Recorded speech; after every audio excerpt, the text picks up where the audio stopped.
Steyr, Autriche, 1967, la salle de conférence de la division des armes légères de Steyr-Daimler-Puch réunissait 7 ingénieurs face à une question que personne ne souhaitait aborder avec franchise. Que se passe-t-il lorsqu'un pays neutre doit moderniser l'intégralité de son inventaire de fusils réglementaires avec un héritage colonial inexistant, aucune infrastructure de test en conditions réelles et une tolérance zéro pour l'échec d'acquisition? Horst Wesp était assis au bout de la table. À 29 ans, il venait d'être promu concepteur principal pour le développement des équipements de défense.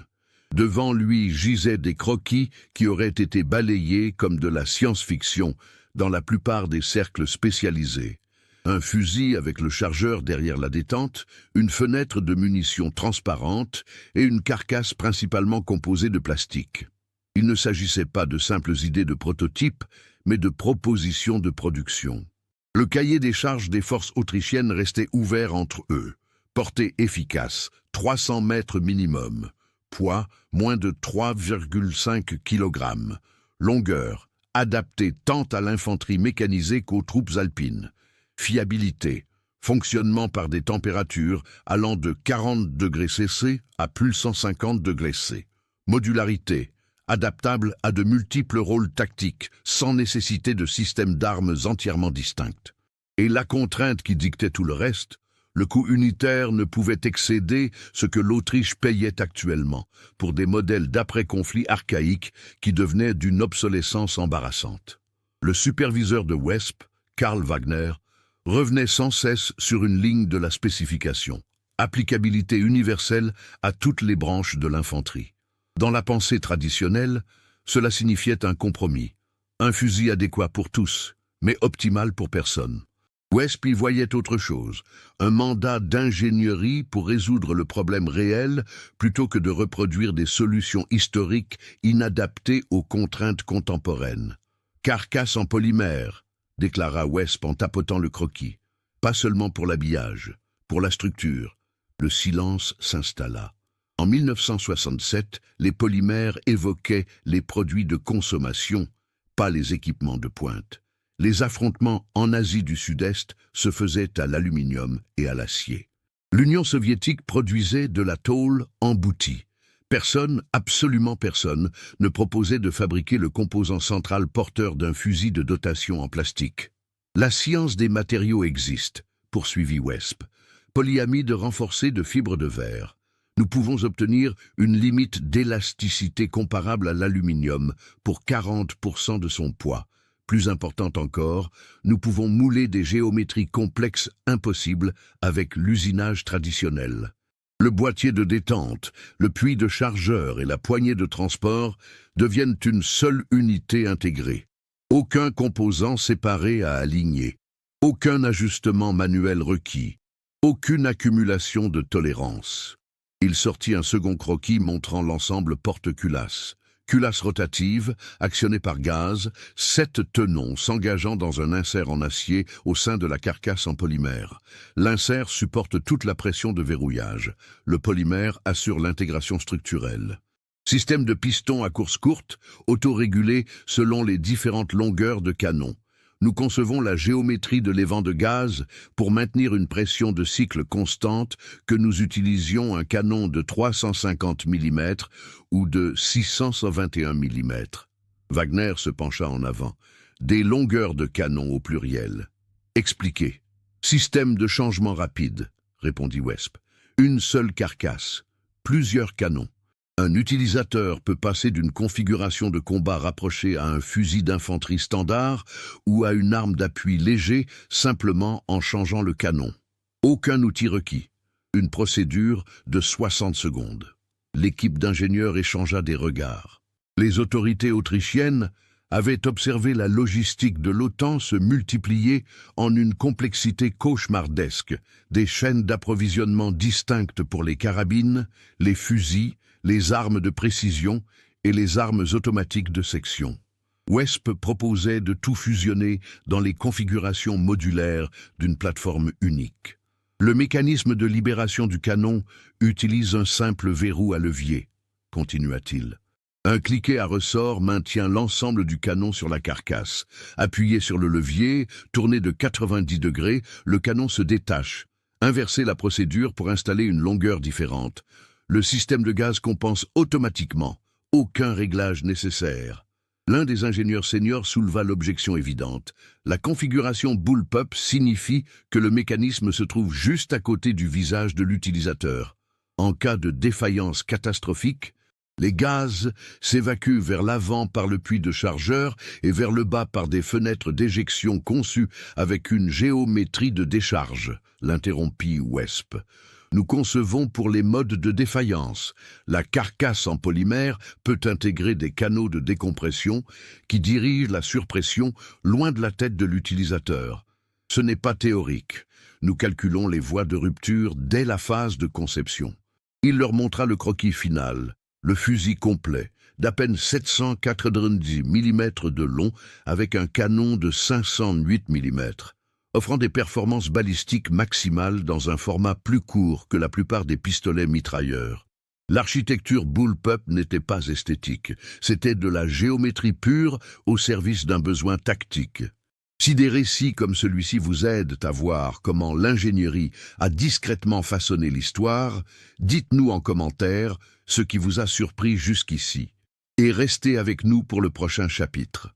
Le ministère autrichien de la Défense répondit à la proposition initiale de Steyr avec un scepticisme enrobé de politesse bureaucratique. Il voulait une preuve de concept. Il voulait des tests métallurgiques. Il voulait des essais sur le terrain qui ne couvriraient pas l'Autriche de ridicule. Si la carcasse en polymère se brisait lors du premier cycle de tir soutenu. Surtout, il voulait l'assurance qu'un concepteur de 30 ans sans expérience du terrain ne les menait pas vers une catastrophe d'acquisition. Wesp passa les années 1968 et 1969 à construire des prototypes dans un isolement quasi total. La carcasse en polymère présentait des défis de fabrication sans précédent historique dans la production d'équipements de défense. Le moulage par injection traditionnelle ne pouvait atteindre les tolérances dimensionnelles requises. La carcasse devait maintenir l'alignement entre l'extension du canon, les rails du porte-culasse et le mécanisme de détente au centième de millimètre près. Les techniques standards de moulage de polymère offraient une précision mesurée en dixièmes de millimètre. Il travailla avec des ingénieurs chimistes chez BASF en Allemagne, testant des formulations de polyamide. Le PA66 pur offrait une excellente résistance à la traction, mais une faible stabilité dimensionnelle face aux extrêmes thermiques. L'ajout de 30% de renfort en fibre de verre améliorait la rigidité, mais rendait le matériau fragile aux impacts. La solution vint d'une formulation hybride. Des fibres de verre plus courtes pour la résistance au choc, des fibres plus longues pour la rigidité structurelle, et une orientation des fibres précisément contrôlée pendant le moulage pour aligner la force sur les vecteurs de tension. La conception de la culasse nécessita 6 mois d'itération. 7 tenons au lieu des 6 ou 8 habituels. Un choix étrange qui souleva des questions lors de chaque revue technique. Le raisonnement de Wesp était purement mathématique. 7 tenons répartissaient la pression de verrouillage plus uniformément que 6, offraient une meilleure résistance au recul de la culasse que 8, qui créait une géométrie de tenons plus fine et fragile, et permettait un angle de rotation de culasse plus court, d'environ 22,5 degrés, contre les 60 degrés requis par les modèles à 3 tenons. Un cycle de déverrouillage plus rapide, moins de courses pour le porte-culasse, une carcasse plus courte. Le réglage du système de gaz s'avéra encore plus exigeant. Wesp avait besoin d'une géométrie des vents unique, capable d'actionner l'équipement de manière fiable sur 4 longueurs de canon différentes, 350 mm, 407 000, 508 mm et 621 000, sans réglage manuel. Trop de pression de gaz avec le canon court malmènerait le porte-culasse et accélérerait l'usure. Trop peu avec le canon long entraînerait des échecs de cycle. La solution nécessita de calculer les courbes de pression pour chaque longueur, de modéliser les taux d'expansion des gaz et de concevoir un diamètre des vents et une surface de piston, tombant dans la fenêtre fonctionnelle pour toutes les configurations. En 1970, WESP disposait de prototypes fonctionnels. Ils marchaient, ils cyclaient de manière fiable, ils maintenaient leur précision. Mais il semblait venu d'ailleurs, le chargeur en polymère transparent attira particulièrement les critiques. Les responsables des achats y voyaient un gadget, une caractéristique cosmétique compromettant l'efficacité tactique en risquant de refléter la lumière et de révéler la position de l'utilisateur. Le contre-argument de WESP reposait sur la théorie de l'information. Le cycle de décision d'un opérateur, observer, s'orienter, décider, agir, dépendait de la qualité de l'information. La quantité de munitions restantes est une donnée tactique critique. Les modèles traditionnels exigeaient soit de compter les tirs, peu fiables sous stress, soit de vérifier le poids, imprécis, soit d'inspecter visuellement le chargeur en le retirant, chronophage, brise la position de tir. Le chargeur transparent offrait un état précis et instantané des munitions sans action supplémentaire. L'avantage tactique d'éliminer l'incertitude l'emportait sur les préoccupations de visibilité négligeable, d'autant que le chargeur, situé dans la poignée, était largement protégé de l'observation externe. L'armée autrichienne programma des essais d'évaluation pour 1971. Les prototypes de WESP allaient rivaliser avec le Heckler & Koch HK-33, le SIG SG-540 et le Beretta AR-70. Tous des modèles conventionnels de fabricants établis aux états de service éprouvés. Le protocole de test était délibérément punitif. Essais de précision, tirs d'endurance, exposition environnementale, manipulation brutale, interchangeabilité des pièces, exigence de maintenance et analyse des coûts. Steyr arriva avec 3 unités complètes et suffisamment de composants modulaires pour configurer 12 variantes différentes. WESP insista pour démontrer d'abord le système de changement rapide de canon, non pas comme une prouesse technique, mais comme une capacité fondamentale. En 45 secondes, il convertit une configuration compacte de 305 mm en un dispositif de précision de 621 mm. Puis retour au standard de 508 mm, puis au 407 pilines. Chaque configuration atteignait sa cible dès le premier coup aux portées appropriées sans réglage de visée, car l'optique était intégrée à la poignée de transport et non montée sur le canon. Les évaluateurs regardèrent en silence. Il ne s'agissait pas de modularité théorique, c'était une flexibilité opérationnelle réellement exécutable sur le terrain. Un seul utilisateur pouvait transporter 2 canons et s'adapter à des besoins de mission qui auraient traditionnellement nécessité des équipements totalement différents. Le mécanisme que WESP présenta au comité d'évaluation était d'une conception trompeuse par sa simplicité, mais d'une complexité brutale dans son exécution. En son cœur, l'AUG fonctionnait sur des principes établis des décennies plus tôt, emprunt de gaz, culasse rotative, ressort de rappel, mais l'intégration réalisait quelque chose de fondamentalement différent de ses prédécesseurs. Lorsqu'un coup partait, les gaz en expansion propulsaient le projectile dans le canon tout en détournant simultanément une petite portion par les vents de gaz. Ce gaz à haute pression pénétrait dans un cylindre contenant le piston. Non pas un système à longue course comme l'AK-47 où le piston parcourt toute la distance du mouvement du porte-culasse, mais un modèle à course courte où le piston se déplace d'environ 5 mm avant de transférer l'énergie cinétique au porte-culasse et de s'arrêter. Le génie résidait dans l'autorégulation.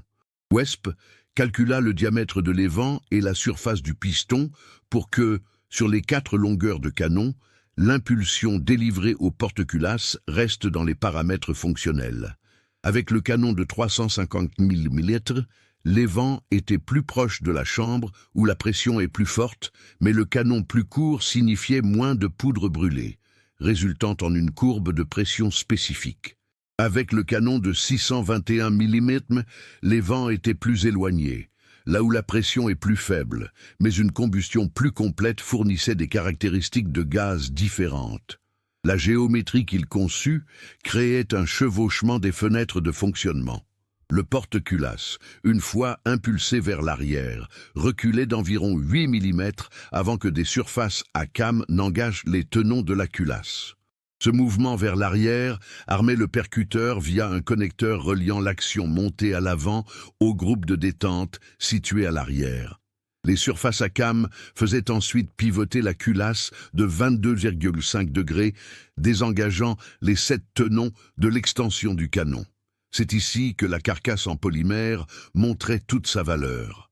Dans une carcasse métallique traditionnelle, les rails du porte-culasse devaient être usinés avec un parallélisme et un état de surface parfait. La moindre déviation causait des grippages, de l'usure ou des problèmes de précision.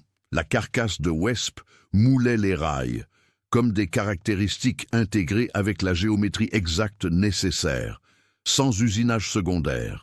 Les surfaces d'usure en acier, là où le porte-culasse contactait réellement la carcasse, étaient des inserts moulés, positionnés avec une précision qu'un assemblage manuel ne pouvait égaler. L'extraction se produisait pendant la rotation de la culasse. La griffe de l'extracteur maintenait le culot de l'étui usagé pendant que la culasse tournait, libérant l'étui des parois de la chambre.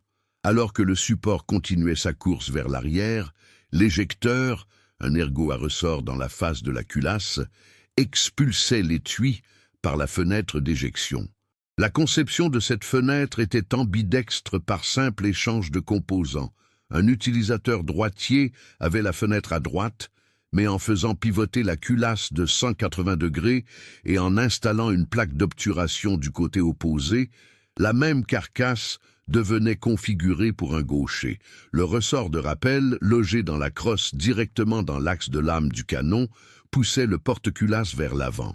Le support prélevait une nouvelle cartouche dans le chargeur, l'insérait dans la chambre, et les surfaces à cam faisaient pivoter la culasse pour la verrouiller à nouveau, engageant les 7 tenons. Le percuteur restait armé. Le cycle complet, de l'allumage au nouvel état prêt à tirer, prenait environ 80 millisecondes à une cadence de 680 coups par minute. Mais la véritable prouesse technique résidait dans la modularité qui ne compromettait pas le système. Chaque canon était un ensemble complet, tubes, blocs de gaz, guidons s'y installés, cache-flammes, le tout précisément ajusté et testé comme une unité. Quand un utilisateur changeait de canon, il ne changeait pas seulement la longueur du tube. Il installait un sous-système entièrement précalibré. La carcasse restait la constante, les canons devenaient les variables. Le mécanisme de détente résidait dans un boîtier séparé pouvant être retiré en poussant 2 goupilles. Cela signifiait que la détente pouvait être remplacée ou réparée sans démonter l'ensemble. Plus crucial encore, le contrôle qualité lors de la fabrication pouvait tester et valider les groupes de détente indépendamment avant de les installer dans les carcasses. La lunette optique intégrée à la poignée de transport n'était pas un ajout tardif, c'était une architecture structurelle. La poignée formait un pont sur la carcasse, offrant un point de montage rigide qui ne pouvait perdre son réglage car il n'était pas fixé au canon. Le grossissement 1,5 fut calculé comme le compromis optimal, assez de puissance pour identifier des cibles à 300 mètres, un champ de vision assez large pour la conscience situationnelle en combat rapproché et une fabrication abordable. Wesp avait conçu un système où chaque composant majeur pouvait être séparé, inspecté, remplacé et réassemblé sans outils spécialisés. La philosophie n'était pas seulement la modularité, c'était la maintenabilité par choix architectural délibéré. Pensez-vous que ce choix de conception était inévitable ou un pari risqué à l'époque? Partagez votre avis en commentaire et transmettez cette histoire à quelqu'un qui aime comprendre comment les choses fonctionnent réellement. Les essais de 1971 exposèrent les vulnérabilités de l'AUG avec une précision brutale. Les testeurs de l'armée autrichienne soumirent les prototypes à des conditions environnementales dépassant les exigences du cahier des charges. Immersion dans l'eau suivie d'un gel, enfouissement dans le sable suivi d'un tir sans nettoyage, chute répétée sur du béton à hauteur d'épaule alors que l'arme était chargée. La carcasse du 3e prototype se fissura, lors du test de chute. Ce ne fut pas une défaillance catastrophique, mais une micro-fissure le long de la fenêtre d'éjection, qui se propagea lors des tirs suivants. Wesp récupéra l'unité endommagée et passa 3 jours à étudier la rupture sous grossissement. La fissure provenait d'un point de concentration de contrainte où l'épaisseur du polymère changeait brusquement près de l'ouverture. Sa conception initiale supposait une distribution uniforme des tensions. La réalité démontrait que les impacts créaient des pics de stress localisés. Il retourna voir les ingénieurs chimistes avec des exigences spécifiques. Maintenir les 30% de fibres de verre, mais modifier la distribution de la longueur des fibres pour inclure un pourcentage de fibres ultra courtes visant spécifiquement la résistance aux fissures.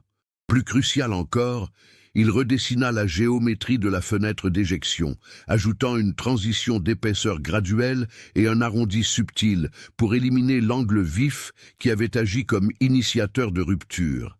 Les tests par grand froid révélèrent un autre problème. À 30 degrés C, la trempe du ressort de rappel changeait suffisamment pour réduire marginalement la fiabilité du cycle avec certains lots de munitions. Ce n'était pas un échec total, mais une éjection inconsistante, inacceptable sur le terrain. Wesp ne pouvait pas changer la métallurgie du ressort sans de nouveaux tests extensifs. Il aborda donc le problème sous l'angle du système de gaz. Il élargit les vents de 0,3 mm, assez pour augmenter l'impulsion donnée aux porte-culasses par grand froid, mais pas assez pour causer des problèmes de surpression à température normale. La marge était étroite, mais les tests confirmèrent l'efficacité de la solution. Les essais de précision produisirent des résultats inattendus. L'AUG offrait régulièrement des groupements de 2,5 MEA à 100 mètres avec son canon de 508 mm. Acceptable pour un fusil de service, mais pas exceptionnel. Le HK-33 atteignait 1,5 MOA. Le comité d'évaluation nota cela comme une déficience potentielle. La réponse de Wesp remit en question leurs critères. Il organisa une démonstration utilisant 6 fusils, 3 AUG et 3 HK-33, tous choisis au hasard dans des lots de production, pas des exemplaires préparés. Il demanda à chaque testeur de tirer un chargeur avec chaque modèle sans aucun réglage individuel. Les AUG maintinrent 3 MOA, quel que soit le tireur. Les HK-33 varièrent de 1,5 à 4 MOA selon la manière dont les organes de visée de chaque fusil se trouvaient réglés pour ce tireur spécifique. Son point était architectural. Le HK-33 nécessitait un réglage individuel car ses visées étaient montées sur le canon et les tolérances de fabrication imposaient un ajustement personnalisé. La visée de l'AUG était intégrée à la carcasse, réglée en usine lors de la production. N'importe quel AUG pouvait être saisi par n'importe quel utilisateur et atteindre des cibles avec une efficacité opérationnelle immédiate. Dans un contexte réel, cette fiabilité entre les mains de différents utilisateurs l'emportait sur des avantages de précision marginaux nécessitant une personnalisation. Le test d'endurance fut une pure épreuve d'usure, 10 000 coups par unité sans nettoyage, avec seulement l'ajout de lubrifiant. Le système de gaz de l'AUG commença à montrer une accumulation de carbone autour du cylindre du piston vers le 6 millième coup, causant des cycles incomplets occasionnels. Wesp l'avait anticipé et avait conçu le système avec assez de marge, mais il devint clair que la maintenance sur le terrain nécessiterait un nettoyage du piston plus fréquent que sur les systèmes à longue course traditionnels. Il redessina le cylindre du piston avec un diamètre légèrement plus grand et ajouta des rainures en spirale peu profondes sur la face du piston. Ces rainures permettaient aux particules de carbone d'être poussées vers l'avant pendant le cycle plutôt que de s'accumuler. Combiné à un revêtement en chrome plus dur dans l'alésage du cylindre, la modification prolongea la fiabilité du cycle au-delà de 12 000 coups lors des nouveaux essais. À la fin de l'année 1972, le comité d'évaluation de l'armée autrichienne disposait d'assez de données. L'AUG n'était pas le fusil le plus précis, ce n'était pas le plus léger, ce n'était pas le moins cher à l'unité. Mais évalué comme un système complet, Fiabilité, modularité, maintenabilité, réduction du temps de formation et simplification logistique, il résolvait plus de problèmes que n'importe quelle conception concurrente. La carcasse en polymère, qui avait semblé être une innovation téméraire, s'avéra être l'élément qui rendait tout le reste possible. La révélation ne survint ni pendant la conception ni durant les tests, mais lors du programme de formation à la maintenance de l'armée autrichienne en 1974. Wesp observait des appelés à prendre le démontage, une procédure standard pour tout nouveau fusil adopté. Le sergent-instructeur commença la leçon en disposant les outils, chasse-goupilles, tournevis, écouvillon, brosse et lubrifiant. Wesp l'interrompit. « Aucun outil n'est nécessaire. » Le sergent se montra sceptique. Chaque fusil de service sur lequel il avait formé des hommes pendant 20 ans exigeait au moins des outils de base pour le démontage de campagne. Il demanda une démonstration. Wesp prit un AUG sur le râtelier. Il appuya sur le levier de libération du canon et fit pivoter l'ensemble de 90 degrés. Le canon se détacha de la carcasse, sans poinçon, sans marteau, par simple pression du doigt et rotation. Il poussa 2 goupilles captives à l'arrière de la carcasse. La crosse se sépara, révélant l'ensemble du ressort de rappel qui put être extrait. Il poussa 2 autres goupilles fixant le boîtier de détente. Tout le mécanisme tomba d'un bloc. 45 secondes pour passer d'un fusil complet à 6 ensembles majeurs, dont chacun pouvait être inspecté, nettoyé ou remplacé indépendamment. Le réassemblage prit un peu plus de temps. 60 secondes, car l'alignement comptait, mais n'exigea toujours que des mains nues. C'était là l'ultime curiosité qui expliquait tout. Wesp n'avait pas conçu un fusil modulaire, il avait conçu un fusil entièrement constitué de modules, chacun pouvant exister de manière autonome. Le canon n'était pas attaché au fusil, c'était un sous-système connecté à la carcasse. La détente n'était pas intégrée au châssis, c'était un composant installé dans la carcasse. La crosse n'était pas un simple habillage. C'était un logement pour le système de recul, servant aussi d'interface avec l'épaule. Les implications se répercutèrent sur toute la logistique militaire autrichienne. Le temps de formation des armuriers chuta de 60%, car il n'y avait aucune procédure complexe à mémoriser. Chaque composant majeur possédait un mécanisme de libération évident. L'inventaire des pièces put être organisé par module plutôt que par composants individuels. Au lieu de stocker 50 petites pièces différentes, les armureries stockaient des ensembles de canons, des boîtiers de détente, des porte-culasses et des unités de carcasse. Les réparations sur le terrain passèrent d'un travail d'armurier spécialisé à une tâche de niveau utilisateur. Un canon endommagé ne nécessitait plus un trajet à l'armurerie. Il suffisait d'un canon de rechange que n'importe qui pouvait installer en moins d'1 minute. Un dysfonctionnement de la détente ne rendait pas l'équipement inutilisable. Il suffisait d'échanger le boîtier de détente. Même la culasse pouvait être extraite par simple pression. Sans outils, sans procédure spéciale, le choix de Wesp allait plus loin. Chaque module était conçu pour faillir sans bloquer l'ensemble ou pour être contourné s'il était endommagé. La lunette optique pouvait être retirée, exposant des visées de secours moulées dans la carcasse. Le canon standard pouvait être remplacé par un canon lourd pour un tir soutenu. Le boîtier de détente pouvait être échangé contre des versions avec des poids de départ ou des géométries différentes. L'équipement n'était pas seulement modulaire en théorie. Il était architecturé pour que chaque scénario tactique trouve sa solution par un échange de modules.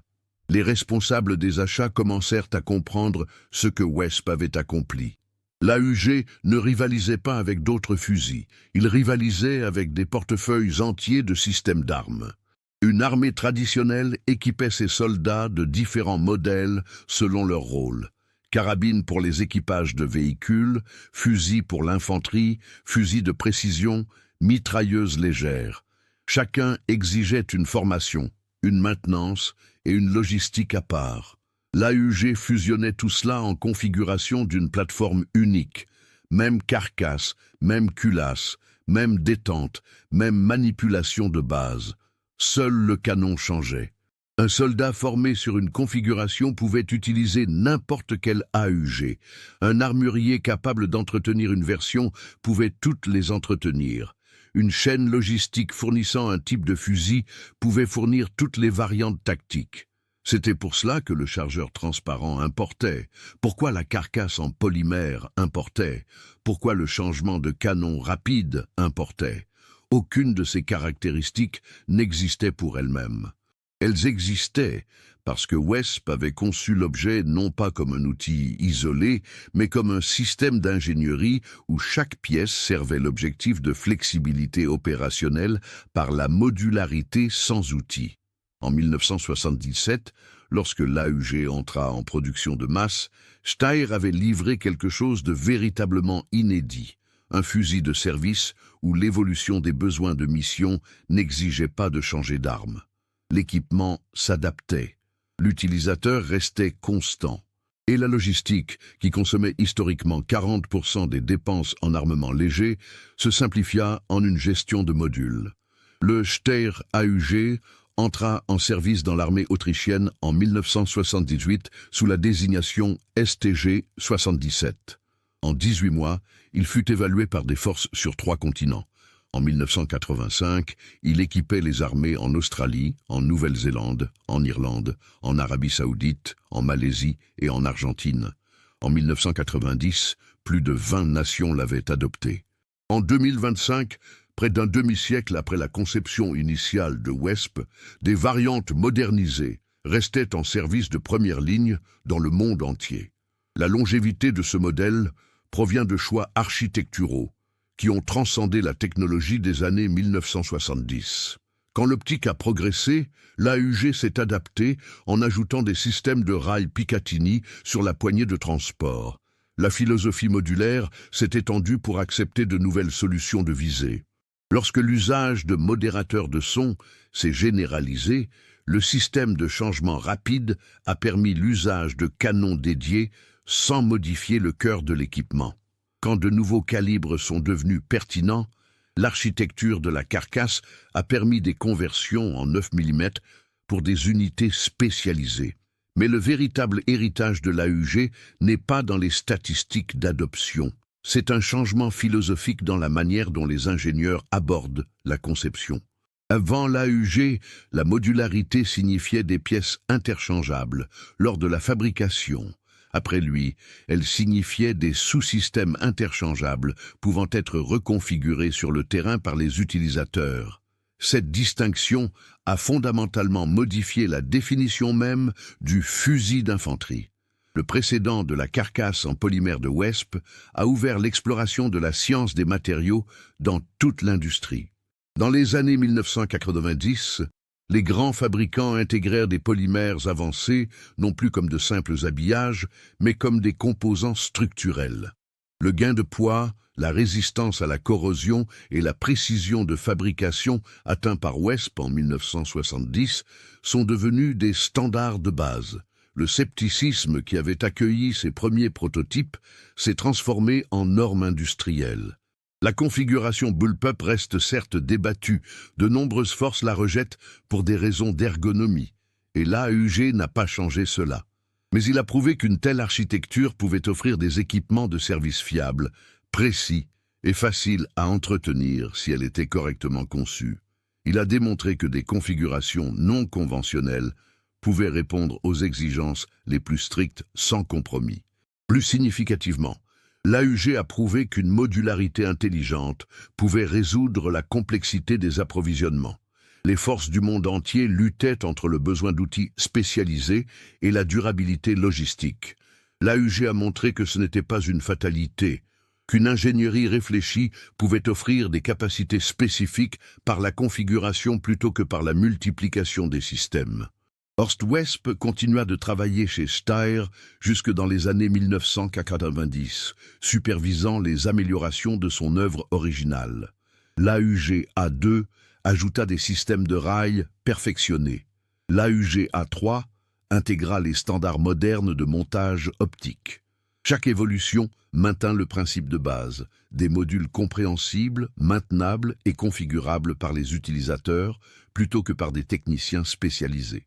Quand Wesp prit sa retraite, le fusil qu'il avait conçu au début de sa trentaine servait sa troisième génération de soldats.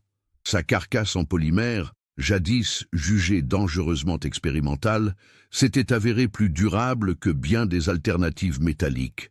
Son système de changement de canon, autrefois critiqué pour sa complexité inutile, était devenu la caractéristique justifiant la pertinence continue de l'AUG face à l'évolution des missions. La leçon d'ingénierie ne portait pas sur des choix techniques spécifiques. Elle portait sur la résolution de problèmes réels plutôt que sur la réplication de solutions familières. Wesp n'a pas vu le fusil universel comme un modèle de compromis servant moyennement tous les rôles, mais comme une architecture pouvant être configurée pour servir chaque rôle de manière optimale. La différence était capitale. En 2025, des variantes actualisées équipèrent des forces spéciales, l'infanterie conventionnelle et les services de sécurité dans des dizaines de pays. La conception fondamentale, carcasse polymère, culasse rotative, piston à course courte, changement de canon rapide, restait essentiellement inchangée par rapport à 1977. Non pas parce que l'innovation s'était arrêtée, mais parce que Wesp avait conçu quelque chose qui n'avait pas besoin d'être remplacé, seulement adapté. Le Steyr AUG a prouvé qu'une architecture véritablement modulaire ne vieillit pas, elle évolue. L'objet sur l'établi de Wesp en 1967 a résolu les problèmes de 1977. Mais la philosophie qu'il a insufflée continue de répondre à des défis qui n'existaient pas encore lors de ses premiers croquis. C'est là l'héritage d'une ingénierie privilégiant la flexibilité systémique à la rigidité optimisée. L'équipement fonctionne parce que chaque pièce a été pensée pour interagir avec n'importe quel autre composant compatible. Il perdure parce que ce principe ne s'éteint jamais. Si vous appréciez les récits calmes et authentiques sur la manière dont l'ingénierie a façonné le monde, abonnez-vous à la chaîne, laissez un j'aime et dites-nous depuis quel pays vous nous regardez.